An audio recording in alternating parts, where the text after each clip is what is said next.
Andrew, it doesn't look very safe up there. Get down. Don, I really don't care. I'm on top of a grain silo. We're greening it up.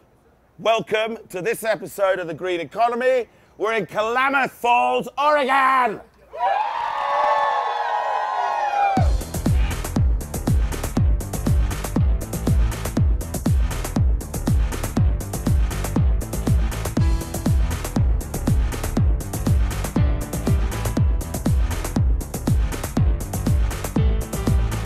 Welcome to this episode of The Green Economy. Today we'll explore the topic of geothermal energy, a vast and nearly untapped clean energy source. We'll travel to the hotbed of geothermal energy in Northern California, to a drilling rig and power plant, and find out how heat is turned into electricity.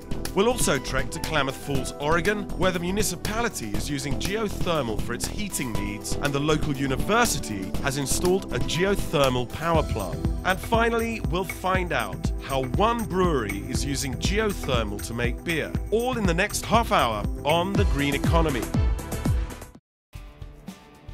Geothermal or earth heat is one of the simplest alternative energy sources there is. From any point on Earth, if you drill deep enough, you'll find the temperature rises the closer you get to the Earth's core. Many regions of the world are already tapping geothermal energy as an affordable and sustainable solution to reducing dependence on fossil fuels. In some areas of the United States, for example, it isn't hard to spot a geothermally active area. Case in point, Yellowstone National Park. Here, amongst the bison, elk, and all of the natural beauty the West has to offer, are geysers, mud pots, and hot springs. Hot water and steam in numerous forms is all over the park, and the reason is quite simple. The geothermal source under Yellowstone is much, much closer to the surface. Old Faithful, the geyser that others are compared to, has been slowing down some, but still offers regular shows of geothermal splendor about every 60 to 90 minutes. So you want to turn this raw energy into power. First, you've got to drill for it. Simple, right? Just poke a hole in the ground and voila, instant energy. Not the case. We spoke with Louis Capiano, the world's leading geothermal well driller. His company, Thermosource, has drilled wells on nearly every continent on this planet. Let's go back to the beginning, because you are a market leader in this industry, right? Yes. And it started when? First geothermal power plant came online in the United States in about 1961. I've been in geothermal business since 1974. We have the ability to engineer and design your well to drill, to penetrate the resource. We also have rigs that can actually drill the well. We have rigs that are as shallow as 3,000 to 4,000 foot wells. We also have rigs that can go as deep as 20,000 foot. We have 5 rigs drilling right now, 1 in Southern California, 2 in Northern California, 1 in Utah, and 1 in Nicaragua. Interesting. So you go in to your customers, and they say, Louis, we need this well sunk, basically. Well, they'll come in and they'll tell us we need a well drilled to a depth.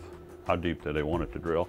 They'll also tell us at times, where they want the bottom hole. We can provide the engineering to design the well, and then we can go ahead and drill the well, complete the well, and turn the resource over to the operator. All the power plants in the world operate on steam. How do you get the steam? Do you boil water from gas or coal or oil or nuclear? We get steam and hot water right under the ground. So there's no fuel involved, therefore we are green energy. And it's constant. It's renewable. It doesn't stop, so once it's coming out, it's coming out 24 hours a day, 7 days a week. It's a base load. It's a base load energy for us. There's no emissions. None at all. Wow. So, this is the beginning, Don. This is the dawn of a whole new age of renewable power. We've got power plants in the geysers that have been producing for over 30 years. They have a long-term life. You don't really damage power plants. All you're doing is running steam through them. You said something really interesting earlier, which I found fascinating, which was like, you have solar power panels, but what happens when you have an overcast day? They don't work. Wind generation. The wind drops for a week. you don't get power. With this, it's constant 24/7, it's heat. It doesn't ruin any of the environment because all you're dealing with is vapor, right? If there is an Achilles heel to this industry, what is it? It's probably upfront cost and a lead time. You know, if you drilled an oil well, you could sell oil right away. Geothermal, you drill a geothermal well, you're going to have to wait until you put a geothermal power plant in. So you're like 3 or 4 years down the road before you see revenue. It's the other way around. You've got to have the well before you can put up the You power have to plant. access and you have to assess the resource. Right. How hot is it? What's the flow rates? What's the quality of the resource? Then you can design a power plant that ideally suits that resource. I would love to go see one. We of these have things. one in action, one actually taking place. We have one about Get an some hour hands from on. here. It's a 2,000 horsepower rig, has a 1 million pound capacity on the derrick, and it's 2,000 horsepower. And so we'll take you up there today. Sounds good. Right now. All right. You bet. All right.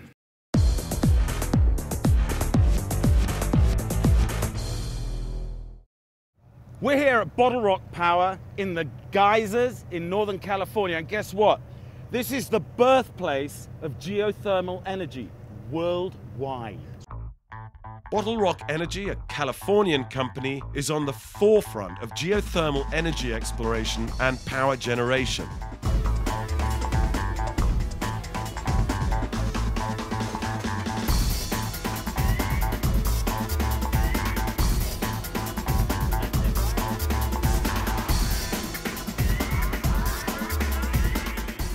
These gents are the real deal. Every day they prove that the work ethic is alive and well. Well, get it? They said they took it easy on me, but I can tell you that after a few ticks of the clock, I learned I had muscles in places I didn't know I had. What do you want me to do? Now, what could be difficult about that?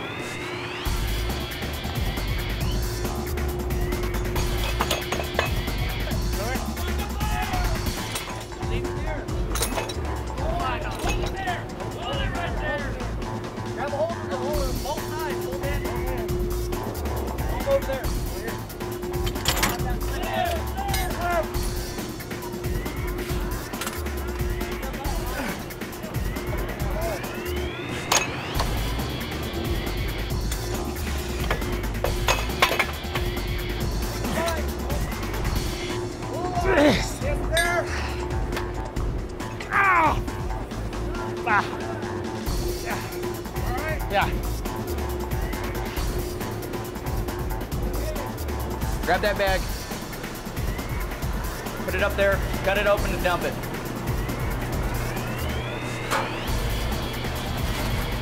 Okay, keep on going, keep on going. Okay, now you're gonna need to run down the stairs right here and grab 2 of those Omnia poles. Okay, which stairs? These little guys right here? No, these stairs right over here. Hurry, hurry, you gotta hurry up. Heavy. All right, set them right here. Now you're gonna kick it in at the top of it like that. Kick that one in. Now turn them over and dump them right there.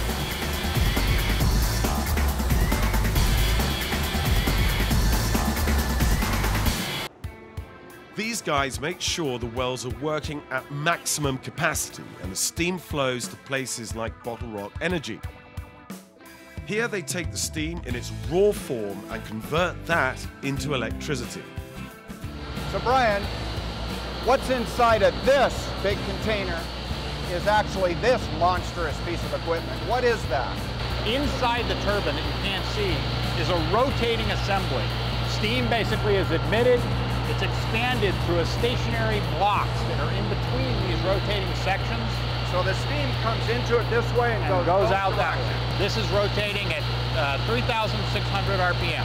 And then this will help produce the electricity. Basically, it's rotating the generator, which is what's basically producing the electricity. That is incredible. Cooling tower has 5 cells. The purpose of the cooling tower is essentially to evaporate water to make it cooler so that we can recirculate it. What's all this happening along the back here? Okay, the water that's coming down, essentially the water that's coming from the condenser that has already removed that exhaust heat in order to make that steam condense is quite warm. We have to cool it.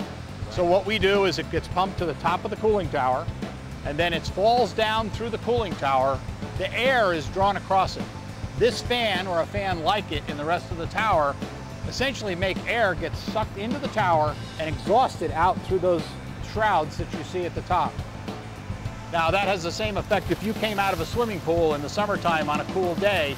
Why do you feel cool? Well, that water is evaporating off your skin and it makes you feel cool. Right. To a larger extent, that's what's happening here. That water is being cooled by evaporation as the air gets drawn across. A massive swamp cooler. That's basically what it is, yes. And then that water that falls to the bottom is now cooler, and we bring that back into the plant again. Wow, Andrew, how about that? This has got to be the way forward. It has to be. Everything is evolving. Everything seems to me like this whole energy thing, which potentially is a crisis, because in America we're importing so much resource from outside the country, and it's right here in our backyard. So today, we got to experience a little bit of what it takes you to get some sustainable energy. And that's the end product right there. High voltage, rock and roll. You can hear it. Beautiful Through the sound, line. Andrew. Beautiful sound. Sustainable energy, Andrew. It's a way to go.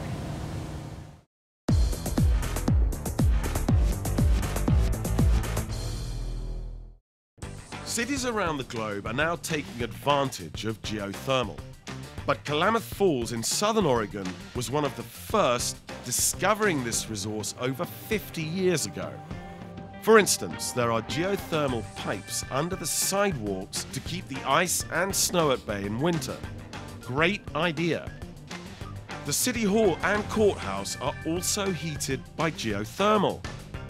Klamath Falls Mayor Todd Kellstrom is proud of his city's heritage of being green. So, Todd, you're the mayor and have been for 18 years here in Klamath Falls. What makes you so special here in this community in terms of green, green initiatives? I'm not a big global warming guy, but I know that it really makes economic sense, and from an economic development sense, it's better for our community, it's cleaner, it's more resourceful, and it makes sense. You know, there's been quite a history of how it began here in Klamath Falls. Share that with us. Yeah, gosh, what we call the Hot Springs area, south of here, hundreds of houses recognized the benefit of that, and they drilled individual wells for their houses to heat them in the wintertime.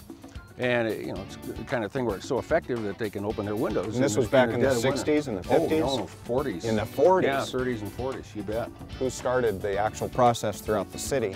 Harold Darrow was the city manager, and I'm going to say 30 years ago, we sunk a well up Old Fort Road in the Hot Springs area, and then we run that downtown, and that was the geothermal heating district where we ran trunk lines, and then buildings would hook onto that. Private property, all our government buildings are on geothermal heat now. The Catholic Church, the theater are all on that now, so it's been really nice.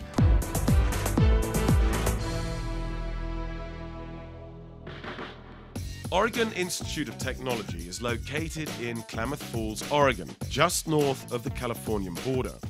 The Oregon Institute Hustlin' Owls, interesting choice of a mascot, come to learn about many types of cutting-edge technologies, including, you guessed it, geothermal. So you guys are pretty much at the forefront of, what's the correct terminology? It's renewable energy engineering, really, is what we're doing. We had the first program in the nation to offer a bachelor's degree in renewable energy engineering. That has really taken off. It really builds on our history of renewable energy here at Oregon Tech. Dr. Maple, there's a lot of firsts in this country, but OIT is first in a variety of things, including geothermal. Correct. We've been using geothermal here on the campus for decades now to heat sidewalks, melt snow, and now we're starting to use the geothermal resource locally to power the campus in part. First in the world, too, I believe. Yeah. Seriously? And we're going to take the entire campus geothermal electricity at some point in the future. So you're about to come off the grid. That's the idea.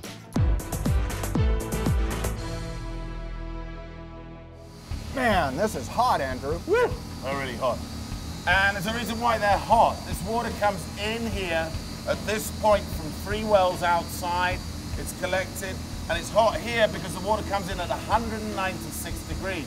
A little bit below boiling point, but it comes up from 1,500 feet below the surface instead of 10,000 feet, which is what we're used to seeing generally. And then it comes in, up through these pipes, and then what?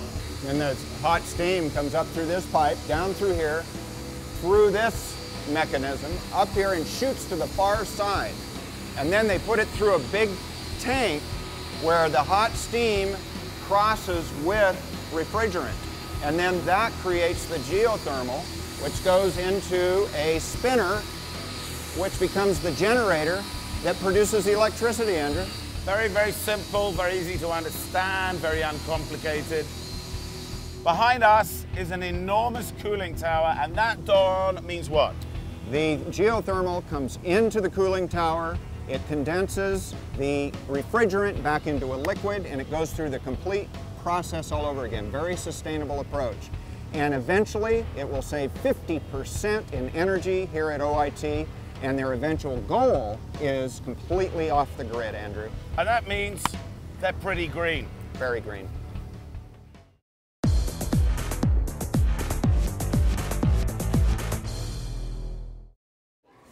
Okay, here's something different and really cool. This place is a pub, but it's not only a pub, it's a brewery. What a big deal, right? Well, here's the big deal. Check this out. Geothermally brewed beer. These guys, Jerry here's the general manager, have tapped into a natural resource in order to brew beer. It is the only place in the world that this happens. Right, Jerry? Around the world. So how did it happen? What happened? One Christmas, Lonnie Clement got a beer kit to take home for Christmas.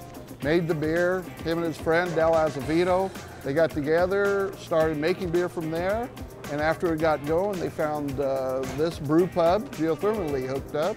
You heat all the brewery water, geothermal lines are hooked up to the heaters. Outside, we have it running underneath the sidewalks, melts the snow, I don't have to shovel, and it comes back in. Now that is green. Hey, I thought these guys were working for their dinner tonight. Andrew, I'm in the mood for pizza. Why are you looking at me, Don? You know how to make pizza, the greatest pizza right here.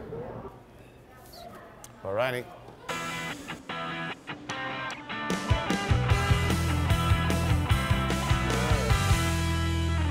Joe, pizza. Pizza. I know you're busy. What do I do? Where do I start? Just gonna start by rolling it out with this pin right here, getting it flat on the edges. How big does it need to be, Joe? That's good right there. Like that? Yeah. Okay. Next. All right. Let's get some olive oil on there. Use your fingers. Rub it around. Rub it on there? Yeah. Get a good amount. A good amount? Yeah. Like that? And get some cheese, a couple slices of each on there. Just anywhere? Yeah, just spread it out. All right, let's get some arugula on there. Some arugula. Spread it on? Yep. Sprinkle it on? All around. More? Just a little bit on top. Yeah, everywhere though. Let's get some chicken. Chicken, chicken, I mean. Nice chicken. Spread that on there, all right? And let's go with some red peppers, sun-dried tomatoes. Red peppers, sun-dried tomatoes. All right, feta cheese here. Yeah. Am I doing good, Joe? Doing all right. Okay. All right, that's it. It goes in the oven. You did all right. A little slow, but you did all right. A little slow? Come on, let's get it out then. There's people out there, they're paying customers. Let's move it. What are you doing laughing? You should be bloody working. Fish and chips, glasses. Let's go on out now. I've got 2 fish and chips and a Caesar salad. Let's move it. Come on, we're not girls in here. We're boys, we're men. Let's get moving. You ready on this one? All right. You're gonna have to eat that. You made it. Like, yeah, just quarters? Quarter it.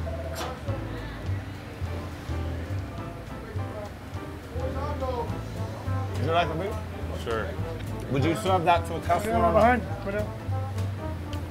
I think it needs a little more work for it and go out to the customer, but it's good. So it tastes tasty. Yeah.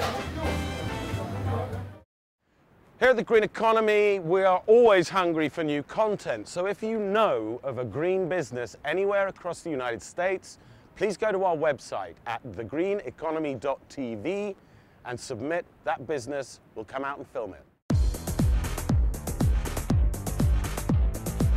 The producer. No, Oh, He thinks he's green. I'm beyond that. You're green in I your dreams. know. I'm green in reality. I am. You know what I mean? This is I'm the green crusader. the green fruit bag. Always. Then it comes up into this area here and goes over here, and the Framus connects with the Rampus, and then the two pipes connect to the. And guess what? Thanks to Bottlerock Power here in the geysers, this Geysers. Go ahead. Just one person. Good. I like that. I like that. When you're ready.